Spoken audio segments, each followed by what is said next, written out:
O dragão de Komodo é uma espécie de lagarto que vive nas ilhas de Komodo, Rinca, Gilmotang e Flores, todas fazendo parte do território da Indonésia.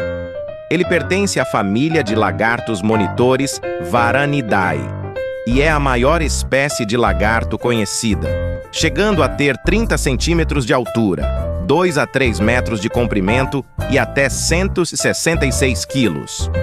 O seu tamanho é grande por causa do gigantismo insular, que acontece quando não há outros superpredadores na região, fazendo com que a evolução deixe-o maior com o tempo, para ser dominante.